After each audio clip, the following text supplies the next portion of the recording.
Good morning, everyone. Thank you for joining us for this special meeting of the Oregon Environmental Quality Commission. As we begin today, we are aware that our Vice Chair Barrasso will be joining us in just a few minutes. So we're going to go ahead and get underway with the knowledge that he will be along. Other than that, I want to begin our meeting, as I like to begin all meetings, with just a reminder to ourselves and everybody participating what our business is about. And the EQC's role is to work with and support DEQ, whose mission is to be a leader in restoring, maintaining, and enhancing the quality of Oregon's air, land, and water. So today we have a special action decision before us after having received the petition for air emission regulations on dairy farms. And we know this is an area that there's been a lot of work in over the last several years, in an area with a great deal of interest as well. So I'm going to go ahead and turn it over to the staff report, and Commissioner Barrasso, or Vice Chair Barrasso, will be with us shortly. Good morning and welcome, everyone. Good morning. Thank you, Chair George. For the record, this is Interim Director Leah Feldon, and I'm just going to introduce this very briefly and hand it over to staff pretty quickly here. But as you said, yes, the Commission did receive a petition for rulemaking on August 17th that requested the promulgation of new rules to quantify and control air pollution from large dairy confined animal feeding operations, or CAFOs. So according to statute, the EQC must either deny the petition or initiate rulemaking proceedings within 90 days of receiving that petition. So the department has been working to review the petition, to analyze it, and to bring you a substantive presentation on this today. So we are going to have staff present their analysis and findings and recommendations to you. So Michael and Heather, let me hand that to you. Thank you, Leah. Chair George, Commissioners, for the record, my name is Michael Orman, and I am the Air Quality Planning Manager for Oregon DEQ. With me today is Heather Kwapimaki, Senior Air Quality Engineer and the lead staff member on the review of the dairy air emissions petition. I'll start our presentation today by providing a brief introduction to the petition and the petition review process, and then I'll hand it over to Heather, who will go into a more detailed description of the petition itself, DEQ's findings, and our recommendation to the Commission. Next slide. So as you know, on August 17th of this year, several parties listed on the slide petitioned the Environmental Quality Commission to adopt regulations that would establish a dairy air emissions regulatory program to quantify and regulate air emissions from large dairy CAFOs, confined animal feeding operations. DEQ formed a team to review the petition and provide recommendations to the Commission. In addition to Heather Kwapimaki, the team included Meenakshi Rao and David Broderick from DEQ and Wynn Matthews from the Oregon Department of Agriculture. And I want to thank the team for their time and effort in analyzing the petition and preparing the staff report and recommendations we are covering today. Next slide. Oregon statute allows any interested persons to petition an agency to adopt, amend, or repeal a rule. This slide gives a brief overview of the relevant statute and administrative rules that apply to petitioners and the agencies and commissions or boards that review those petitions. In brief, the EQC has 90 days to either deny the petition in writing or initiate rulemaking. And when petitioners propose a new rule, the petitioners must include the proposed rule language in full. DEQ has determined that the petition is complete and met the requirements of applicable rules and statute. DEQ staff analyzed proposed regulations in the petition from technical and administrative perspectives, and will now share those results of the analysis with the Commission. And with that, I'll hand it over to Heather to cover the presentation in more detail. Thank you, Michael. Next slide, please. Good morning, Commissioners. My name is Heather Kwapimaki. I am a Senior Air Quality Engineer in DEQ's Air Quality Planning Program. I'd like to start today with an overview of what we'll be presenting to you. We'll start with some background information on dairy CAFOs, looking at what is a dairy CAFO, what are potential air emissions from dairy CAFOs, What are some typical methods to limit those emissions? Then we'll discuss the regulatory history and the Commission's authority regarding air emissions from agricultural sources in general, and dairy CAFOs specifically. We'll spend the majority of the presentation summarizing and analyzing the petition. During this time, we'll look at the distribution of dairy CAFOs across Oregon, public comments on the petition, potential methods for estimating emissions from dairy CAFOs, potential reduction in those emissions from various management practices, and resources that would be needed to implement such a program. We will end with DEQ's recommendation to the Commission. Next slide, please. So what exactly is a dairy CAFO? As has been mentioned already, CAFO stands for Concentrated Animal Feeding Operation, or sometimes it's also referred to as a confined animal feeding operation. Essentially, this is a lot or a facility that confines livestock animals, in this case, dairy cows. The petitioners proposed a program that would regulate only large dairy CAFOs. These are dairy CAFOs that confine 700 or more adult dairy cows. Next slide, please.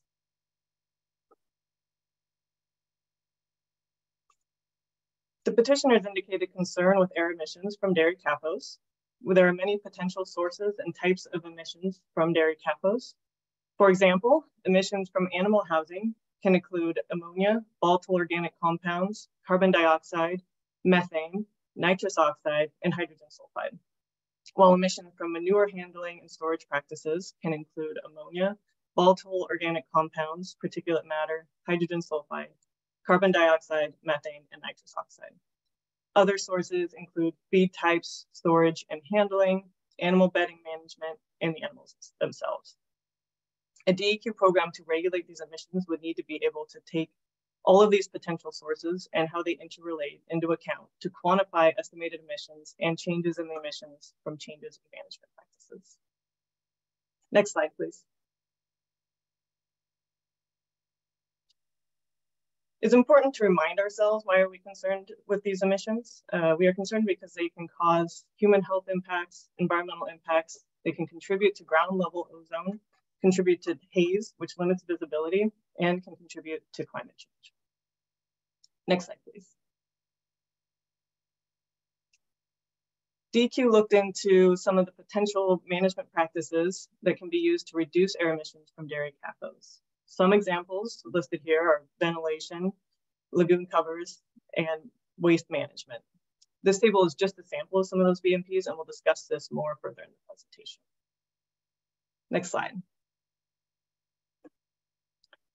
Here we turn our attention to a bit of the history regarding regulation of air emissions from agricultural sources, including dairy CAFOs. We took this into consideration as we reviewed the petition. This is an overview of that history. There's more details provided in the staff report.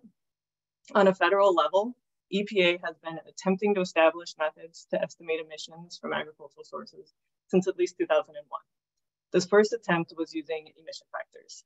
In 2002, National Academy of Sciences concluded emission factors on their own may not be suitable for estimating emissions from agricultural sources due to the movement of nutrients and other substances into, through, and out of the system. In 2005, EPA entered into a voluntary compliance agreement with various agricultural entities to help gather data on agricultural emissions, and they started the National Air Emissions Monitoring Study, which is often referred to as NAEMS. In 2012, EPA published draft emission estimating methods for basins and lagoons at dairy CAFOs. And that same year, the EPA Science Advisory Board reviewed and rejected the data and methods used, and EPA had to begin again. Moving forward to this year, EPA's NAEMS began publishing draft emission estimating methods, again, with the intent to finalize in late 2023 or early 2024. Once NAEMS is finalized, dairy CAFOs and other agricultural operations will need to determine compliance with federal permitting requirements. Looking down at Oregon, prior to 2007, most agricultural operations were exempt from air quality regulations. In 2007, Senate Bill 235 expanded the Commission's authority. We'll look at that authority a bit more in the next few slides. The Senate bill also established the Dairy Air Task Force, which was charged with studying the emissions from dairy operations and evaluating available alternatives for reducing emissions. The task force completed its work in 2008 and recommended funding and implementation of a dairy air emissions program. The task force recommended the legislature provide funds to staff the program and provide research into CAFO emissions and best management practice reductions. The timeline provided by the task force included multiple years of startup with outreach and research before the program became mandatory. Such a program has not been funded to date. Next slide, please. Looking a little bit more at the Commission's authority to regulate agricultural emissions. As shown here, for agricultural sources, the Commission's authority is limited to the extent necessary to implement the Federal Clean Air Act or a recommendation of the Dairy Air Task Force. Additionally, the legislature envisioned a program where DEQ and ODA work collaboratively. What that collaboration looks like would depend on the program developed. However, the legislature does require DEQ and ODA to establish a memorandum of understanding, and during development of that memorandum to consider cooperation with entities associated with agriculture, program flexibility, the use of voluntary measures, the diverse nature and importance of agricultural operations, the desirability of having the State Department of Agriculture serve as the lead agency for programs relating to agriculture, and the importance of and interest in the protection of human health and the environment. Next slide. Here we look a little bit closer at the implementation of the Clean Air Act as the first part of the Commission's authority. Emissions mentioned previously may trigger Clean Air Act requirements in a variety of ways. This may include if a source is a significant contributor to violations of the National Ambient Air Quality Standard, also called NAAQS. For dairy CAFOs, that could include emissions of particulate matter, ozone, or nitrogen oxides. If a source is a significant contributor to formation of haze pollution that limits visibility in national parks and wilderness areas. For example, dairies are noted as sources of ammonia that contributes to haze in the Columbia River Gorge National Scenic Area.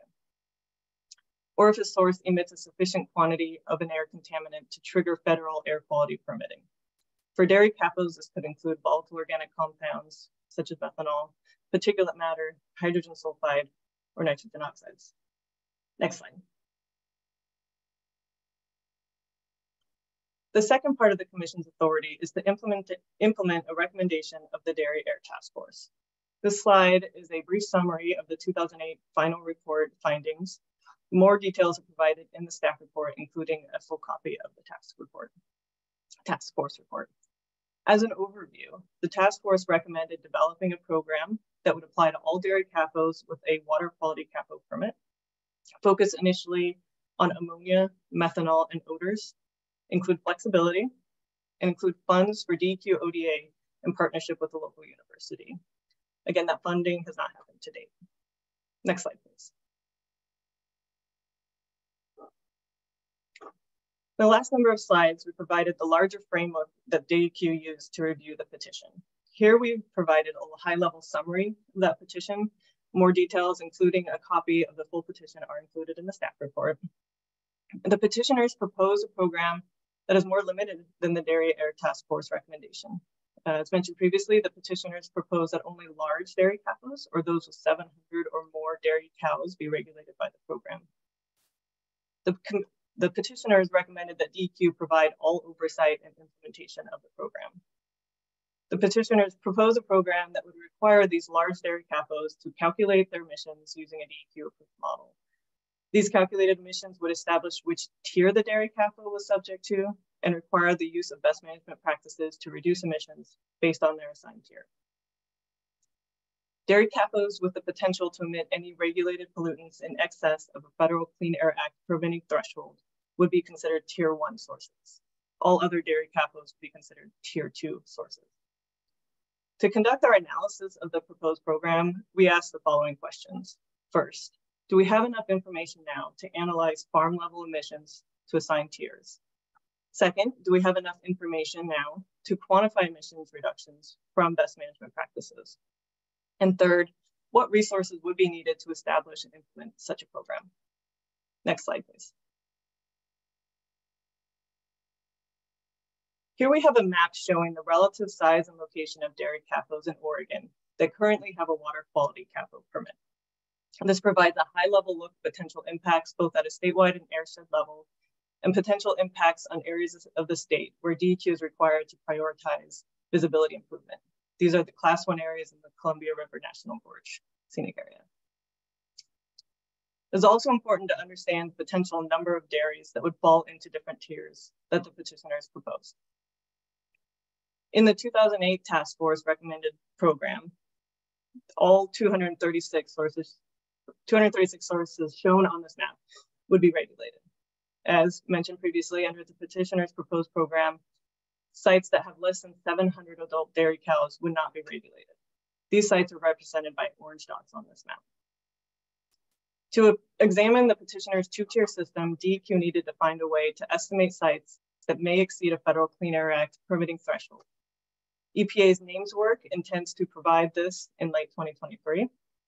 Without available federal methods, for the purposes of this analysis, DEQ used emission factors from California's San Joaquin Valley for dairy CAFO emissions of VOCs in particulate matter. Based on this, we estimate that emissions of VOCs at sites with 10,000 or more adult dairy cows may trigger federal operating permit requirements. If this is confirmed, these sites would be considered a Tier 1 source. These sites are represented with the large blue dots on this map. This is a very rough estimate, and actual federal permit requirements would be determined from the emissions methods established in NAMES. Overall, there are potentially 44 sources that would be considered Tier 2. Those are represented by the red and purple dots, and 3 sources that would be considered Tier 1. Next slide, please. DEQ put the petition out for a 20-day public comment period. We received over 1,600 comments. We've provided a very brief summary here of some of the main themes we observed when reviewing the comments. The full text of the public comments are available on the Commission's website. Overall, some of the themes we saw in comments in support of the petition were concerns with emissions from mega dairies and their overall impact on public health, especially to vulnerable communities. Many commenters also asked that such a program be expanded to all types of livestock CAFOs. Some themes we observed in comments against the petition were financial impacts to dairy farms and dairy prices, and the authority and budget to implement such a program. Next slide, please.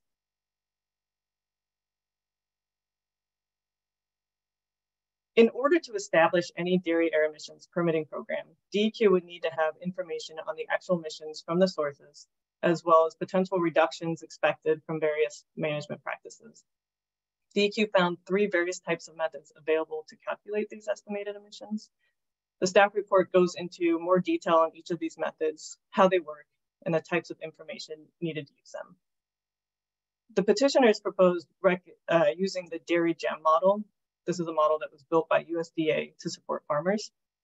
Users of this model input on-site processes such as feed type, herd type, and manure handling and storage, as well as meteorological information. The model then estimates emissions of ammonia, hydrogen sulfide, VOCs, and greenhouse gases. Based on our assessment, the model is fairly complex and fairly well researched, but it's untested for use in a regulatory program. DEQ and ODA would need to provide significant technical support and resources to dairies to collect the information necessary to use the Dairy GEM model. DEQ would also need to conduct additional research and review of the model to establish it as a regulatory model. As mentioned, EPA is currently conducting the National Air Emissions Monitoring Study, and we've seen some outputs from that project in draft form. One of the goals of this study is to simplify the inputs required to be collected, as EPA expects to complete the study and make the model available for regulators to use in late 2023. At this point, it would have gone through the rigorous reviews necessary for EPA to stand behind it as a regulatory model. These first 2 methods are made or are currently being made for farm level emissions estimating. DEQ and ODA would require additional resources to compile individual farm management practices for use in the models.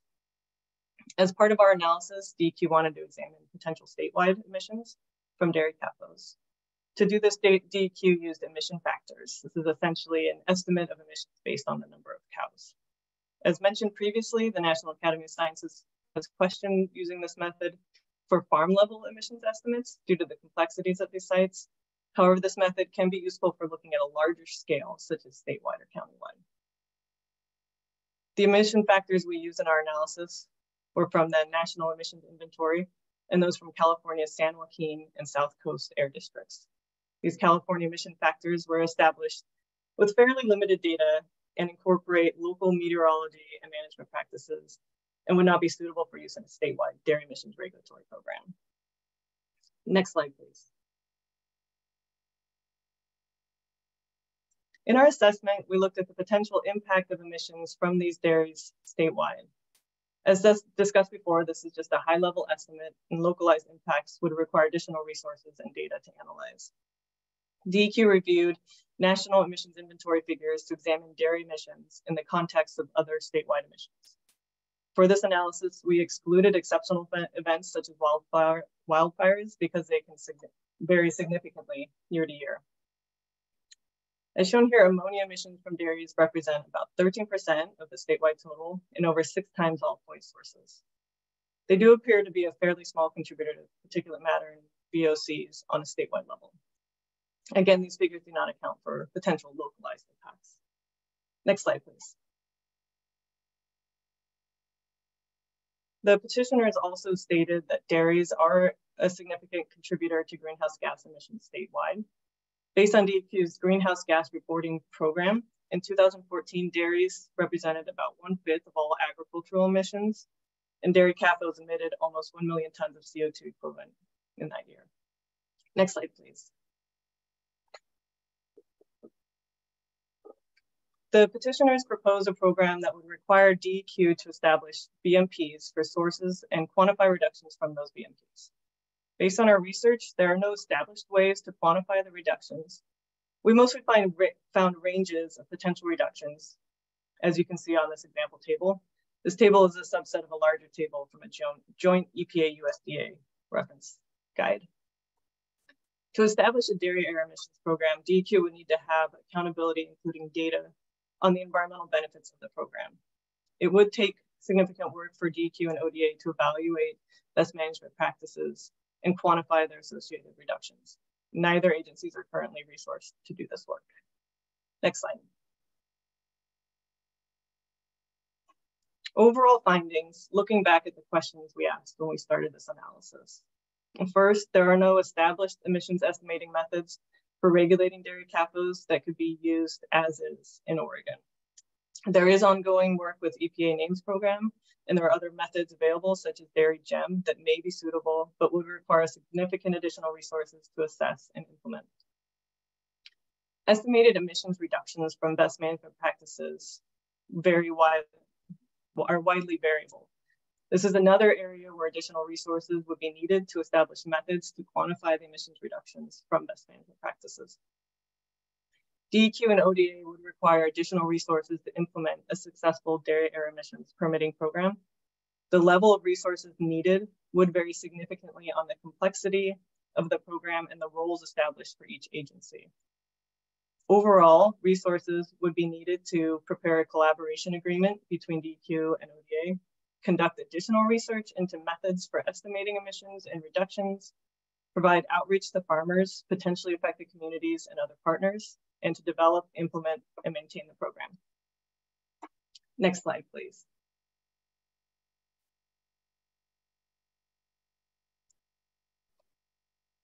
Thanks, Heather. Commissioners, I told Heather that I would take this slide and just talk a little bit about the ongoing work. Again, for the record, this is Interim Director Leah Felden. So there's some work that is ongoing that's related to the petition. You're hearing about the lack of resources that the department has to do a rulemaking around this, and some of the other challenges in terms of the scientific work and the need for partnership with Oregon Department of Agriculture. But just to cover a little bit of this so you can kind of see what work we will be involved in the coming months. First, you've heard that the EPA NAMES study is underway, and we're going to be following that closely. that study is going to be an important component to understanding and evaluating what kind of program we have in Oregon. The study and EPA's direction from that study will define what federal requirements Oregon must adopt to implement for permitting sources that might be included in a federal program. Of course, the state could, evaluate that and possibly go further and have a state permitting program, but it would be very helpful to understand what would be required and where we'd need to be consistent at the federal level. You've also heard that there are emissions from CAFOs that DEQ should be evaluating, that we need to understand to ensure protection of our communities. So in particular, the impact of emissions to neighboring properties and people is unknown at this time. We don't have that work completed. We do intend to work closely with the Oregon Department of Agriculture to begin to better understand the localized impacts, particularly where those impacts may be disproportionately impacting those nearby. So we need to better understand some of the environmental justice communities in Oregon. That's work that DEQ is involved in right now. There are mapping tools being developed to better understand environmental justice communities in Oregon versus tools that have been historically used just to understand them more at a national level. The Commission's also heard presentations in the past on our regional haze program. So this program in Oregon, sets requirements that are updated regularly to achieve reductions in regional haze, particularly in our Class 1 areas in Oregon and the Gorge. And there are national studies and DEQ's emissions inventory that indicate that ammonium nitrate from dairy operations is probably a significant contributor in some areas of the state, particularly in the wintertime.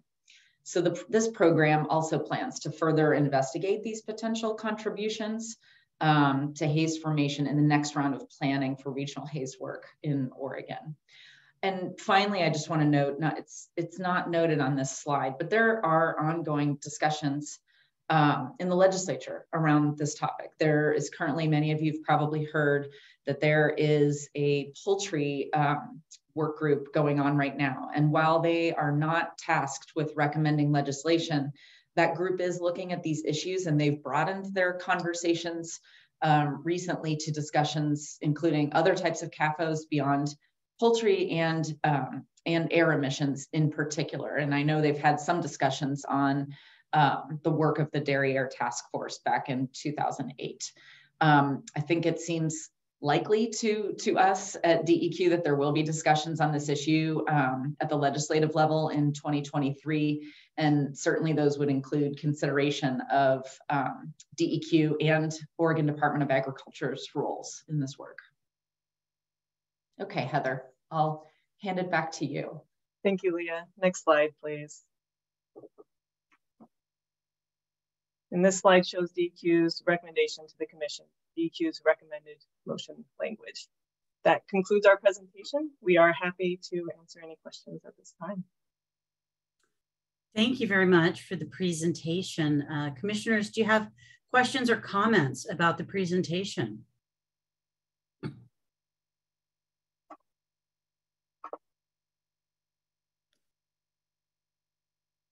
Yes, Commissioner Slusher. Thank you, Chair George, and thank you for that informative presentation. I think this is more of a comment rather than a question, but it seems pretty clear to me, based on the staff report and the presentation and the petition itself, that there is potentially a serious risk to public health and to air quality associated with large dairies in the state. I was really surprised to learn that there are only 3 dairies that can collectively house over 77,000 cows. And I think it's really concerning that some of the biggest public health threats are very likely occurring in environmental justice communities. At the same time, I agree that we need to better understand the scope and the magnitude of the impacts of these emissions in Oregon, and that we need a method for quantifying the emissions reductions from mitigation activities. I don't think that a lack of information itself justifies a lack of action when the risks and the potential risks are as well understood as these are. But I also recognize that the agencies need resources to take action. And unfortunately, the legislature has not yet provided the agency with those resources. I would really like to see the agency continue to seek resources and to try to coordinate those efforts with ODA.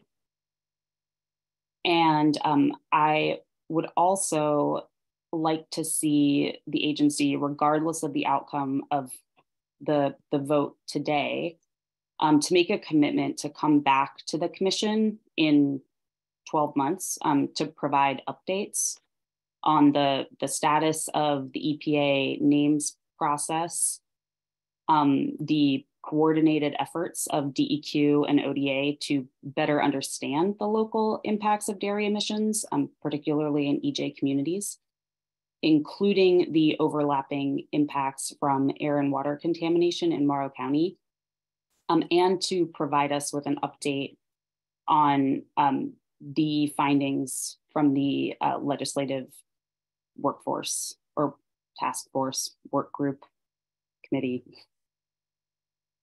So is that something that the agency would be willing to make that commitment to us?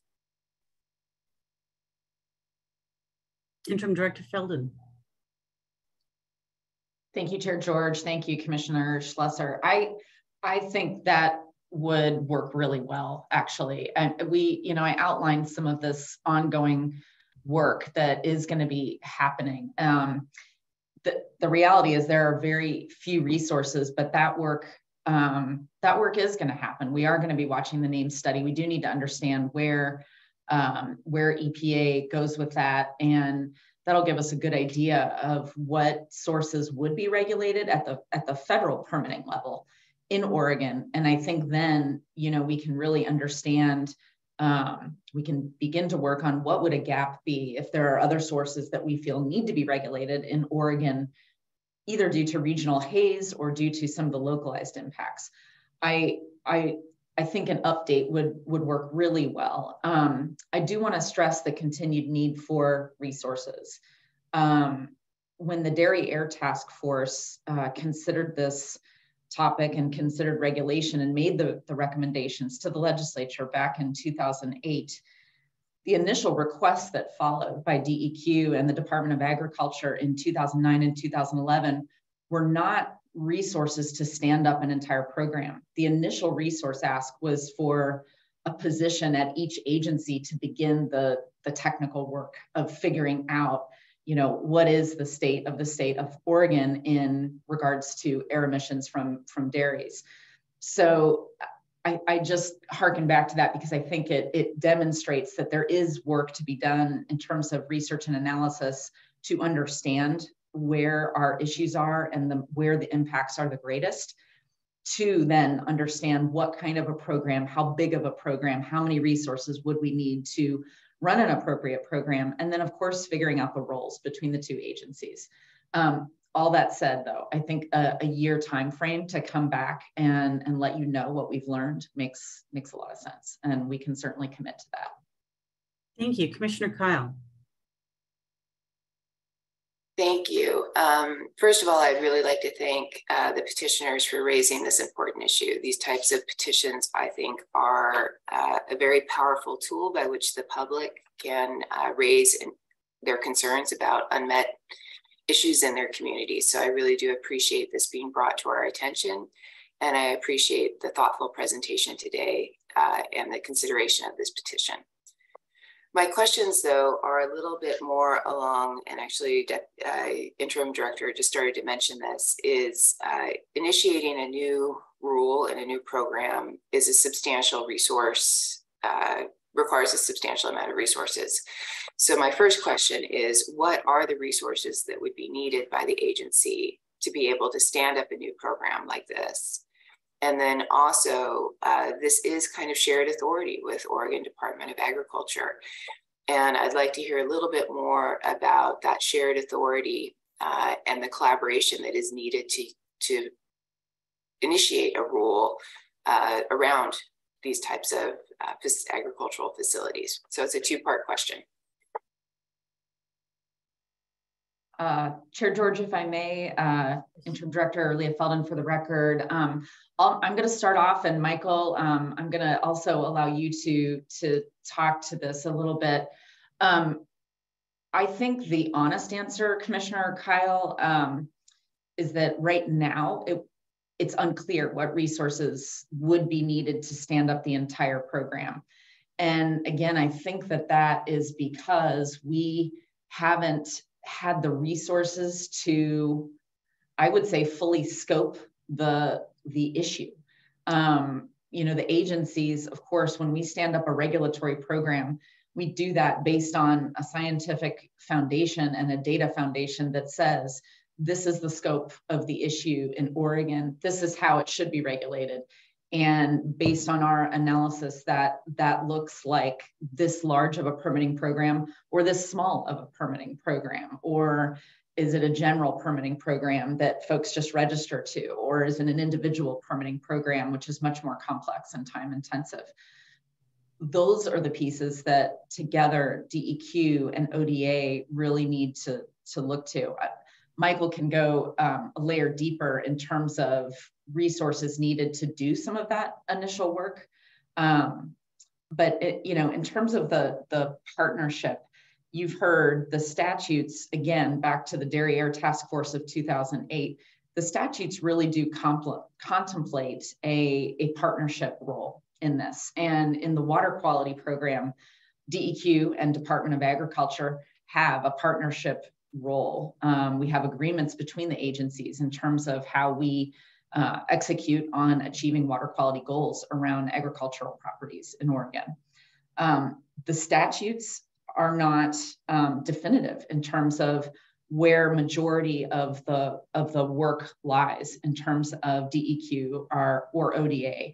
That is left open, and you know, without funding directed to either agency, that question is not clear right now, what those roles look like. So the partnership, though, is undoubtedly needed. You know, we need to work with ODA. We have worked with ODA all along when it comes to these issues. They understand the operations and provide a great level of expertise technically to us when we're looking at these regulations. Michael, did you want to add anything about the types of resources needed? Sure, I can add a little more context there. Thank you, Interim Director Felden. Chair George, Commissioners, Michael Ehrman, Air Planning Section Manager. When it comes to building a new program, and Interim Director Felden mentioned the history here with the Dairy Air Task Force petition, or the Dairy Air Task Force recommendations. The resources that the agency sought after the conclusion of that report was 1 FTE for each agency to do the research and build out what a future program might look like. You know, within the context of where the discussion was at in 2008 versus now, with the work that's happening at the national level on names, and the understanding that we have now of what the level of effort would be to implement something using maybe Dairy Gem, for instance. The different resource needs would depend on what tools you're using. And then we would also need resources, like we mentioned, to flesh out what a best management practice program would be. And we haven't gone into detail in conversations with ODA on what sort of resources they would need to help support those conversations. But you know, it depends on the scope and the size and the different tools that we would use to implement that program. And then, as Interim Director Felden mentioned as well, implementation is a whole nother subject. It really depends on the ultimate design of the program and the different thresholds that the program sets to really inform what implementation resources would be. Thank you for that additional information. If it's okay, George, sorry. I'm used to sitting next to you and tapping. Yes. So I actually agree with Commissioner Schlesinger that this is an important issue and that the emissions from these is something that we do need to take into consideration. But I'm very sensitive to the fact that you need resources in order to do a program and that this is a co-authority. So in addition to what Amy suggested, I would appreciate the fact that we often have joint meetings with other agencies. And perhaps we could get something on the schedule fairly soon that would be a joint meeting with the Department of Agriculture in order to kind of explore this issue additionally, in a deeper fashion, because I do think that this is something that is on the horizon, and it is something that we need to start to consider. But I think that currently this is a little premature to be able to vote it into action today. So that's, with that, I'll stop. Thank you, Commissioner Kyle. Chair George, if I may, I'll just briefly say absolutely. That makes perfect sense, Commissioner Kyle, and noted for 2023. I think we were already looking to see if there was the possibility of doing that sometime early in 2023, and it makes great sense to have on the agenda a discussion about this. So thank you. Thank you. Vice Chair Barrasso.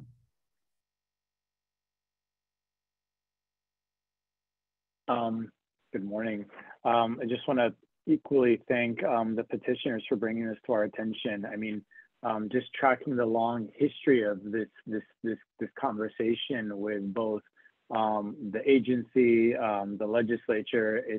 It's something I know that while we've touched, and in fact a few years ago, right prior to the pandemic, did get to do one of our EQC Commission field trips to a CAFO.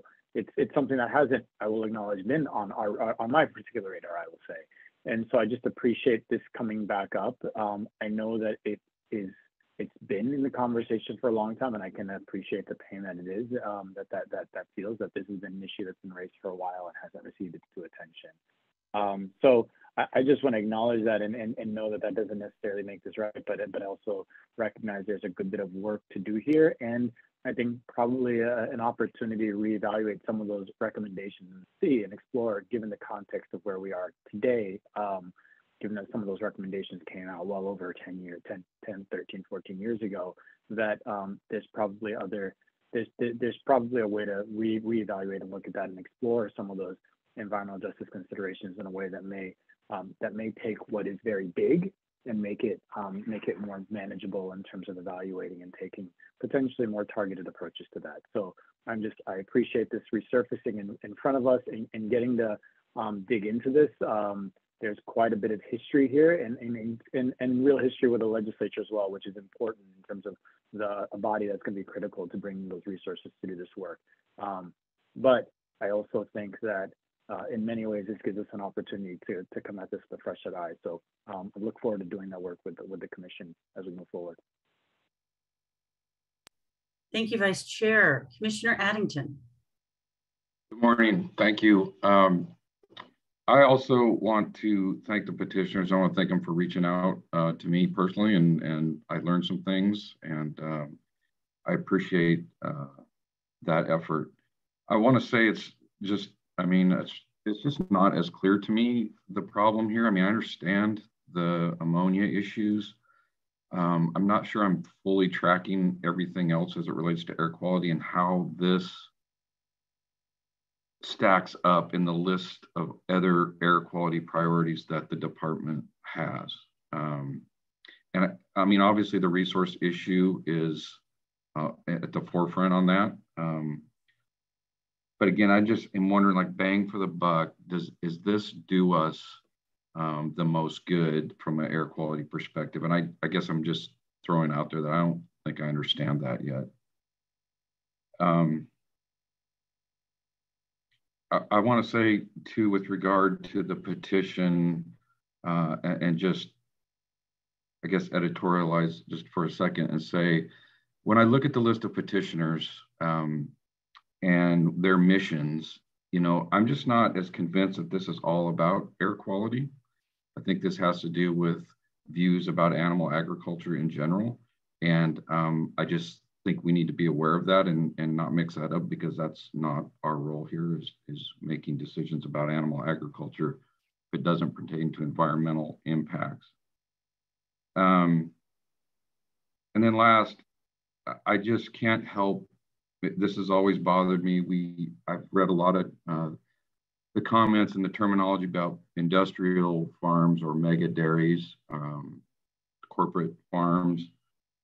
You know, when you talk about 700 cows, that's a family operation. And if we're not careful, if we don't balance the environmental impacts with the social impacts, what we're doing is we're driving people to mega dairies, to big corporate farms, right? We're making it very hard to have a family operation in the state. And so I just want to say that, because, you know, the way well,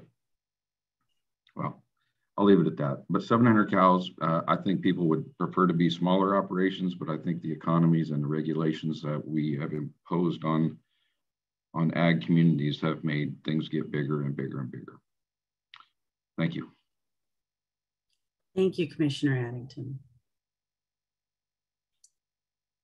Any other questions or comments? Yes, Interim Director Feldin. Thank you, Chair George. I was going to wait and let the commission proceed, but I think it's worth acknowledging some of those last comments, both from Vice Chair Barrasso and Commissioner Addington.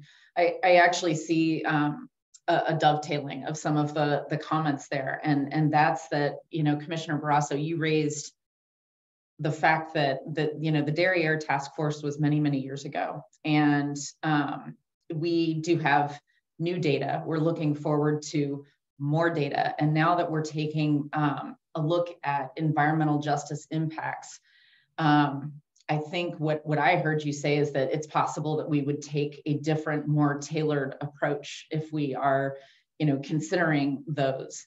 And I think that fits well with what you're saying, Commissioner Addington, that your expectations of the department would be to define the scope of the issue in terms of a priority for the department, and to have a better understanding of what regulation should or could look like. I don't mean to paraphrase for both of you, but I just want to acknowledge that I hear these comments and they make sense to me. And I think that in our commitment to come back in a year to provide some updates, I think we can incorporate some of what you were talking about, Commissioner Addington, into that in terms of the priority for the department. How do we see this in terms of overall air quality issues in Oregon, to provide some, you know, some context around the priority of this work. So I appreciate those, and they're noted. Thank you. Thank you, everyone, for sharing your thoughts. And also, Commissioner Kyle, for just recognizing, once again, the importance of the petition process. It is an important tool available to Oregonians to make sure that the issues that they think are important are being considered by the Environmental Quality Commission and the Department of Environmental Quality. And as has been suggested, even if the time isn't ripe for perhaps that particular action, it very often can promote the department and the EQC to look deeper and to request checkbacks and to make sure that we're being informed about where this work is going at the national level at one end of the spectrum, and then at the other also what are those local impacts? What are the impacts on our environmental justice communities? So I appreciate all the thoughts that have been shared here today. Do we have further questions or comments before we consider the recommendation and a motion?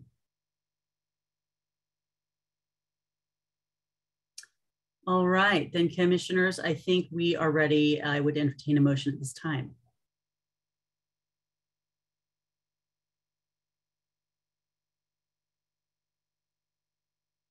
Go ahead and speak right out. The motion has been called for.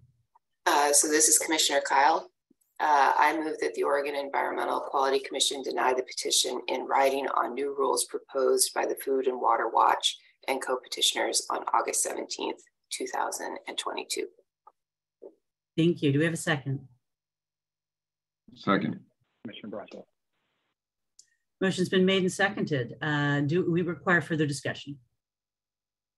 Yeah, Chair George. Yes. I just want to say, I think, you know, in this sort of the interest of full disclosure and transparency, I want to let folks know, if they don't know, I'm going to be taking a job in the next few weeks for the Oregon Farm Bureau, which is a commenter on this petition. And so I've spent some time talking to the Department of Justice and also the Ethics Commission about sort of my role here and how to handle this situation. Based on what I understand and the advice I've got, I see no conflict or potential conflict of interest, but in the interest of just having it all out there, I'm going to go ahead and declare a potential conflict of interest before the vote on this. Thank you, Commissioner Addington, and thank you for, you know, your conscientious regard for any appearance of conflict. We admire that. Thank you. All right. Any other discussion required before we take a vote on the motion as presented? Hearing none. Those in favor of the motion signify by saying aye. Aye. Aye. Any opposed? And an abstention? I voted aye. You did. Which I think I can, right? Yes. Yes. Okay. Yes, you can. My apologies if I got that a little unclear, but you did vote aye, and the motion carries, and so the motion passes, and that will be reflected in the record. We also understand that the petitioners or some folks who are representing the petitioners today would like the opportunity to address the commission, and the commission has decided that they would be happy to entertain that. And so I think now would be the right time and to welcome them and to ask them to introduce themselves for the record as they make their presentation. Thank you.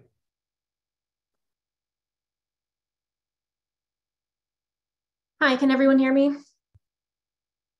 Great, thank you for the opportunity to provide comment today. My name is Emily Miller, and I'm a staff attorney at Food and Water Watch. I'm also the lead author of the petition, and today I'm speaking on behalf of the 22 environmental, public health, family farm, community, and animal welfare organizations that petitioned this commission to adopt the proposed dairy emissions program. We thank Commissioners Barrasso, Kyle, and Schlesser for recognizing the magnitude of the problem, but we are disappointed that the commission has chosen to deny the petition, which presented the Department of Environmental Quality with the chance to finally begin regulating air emissions from industrial dairy operations, which are a harmful and growing source of air pollution that has gone unchecked for decades. We are also disappointed that in spite of our requests to be heard prior to the vote, the commission did not want to hear directly from petitioners and be fully informed before making such an important decision. It is critical that the commission adopt common sense regulations that control and reduce these emissions, which degrade the environment, fuel the climate crisis, and threaten public health. Through public comments, Oregonians living near these industrial operations have made clear that the toxic fumes and unbearable odors emanating from these facilities are severely impacting their health and quality of life. People are living with the horrible stench of dairy air pollution day in and day out. They can't open their windows or spend time outside. One commenter reported that the fumes cause so much irritation to his respiratory system that he can barely breathe. Still more people living in impacted communities and working at these operations who chose not to submit comments for fear of losing their jobs have told us about the heavy burden they shoulder due to this unregulated source of air pollution. Many people in the frontline community of Morrow County, for instance, home to the state's largest mega dairies, suffer from constant headaches due to the dairy fumes and odors. They report high rates of asthma and other respiratory problems, not only amongst the dairy workers themselves, but also their children and their families. In short, this air pollution poses a serious threat to public health, and it is past time for this commission to address it. The Department of Environmental Quality acknowledges the environmental and health risks at stake, particularly for the environmental justice communities in which these operations are disproportionately cited. DEQ readily admits in its staff report that this commission has the legal power to act in the manner that the petitioners have urged, drawing on both federal and state law authorities to do so.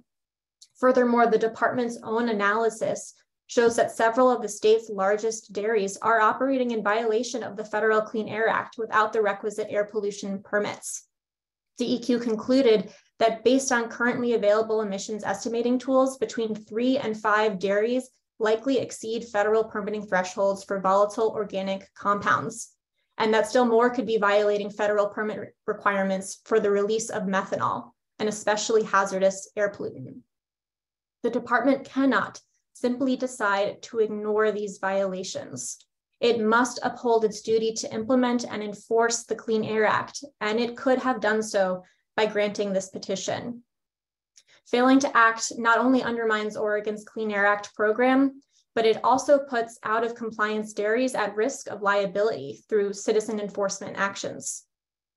Given the magnitude of the problem, the commission could and should have gone farther than enforcing the Clean Air Act, drawing on its powers under state law to adopt a comprehensive and common sense regulatory program to control the emissions released by the small minority of dairies responsible for the lion's share of the pollution.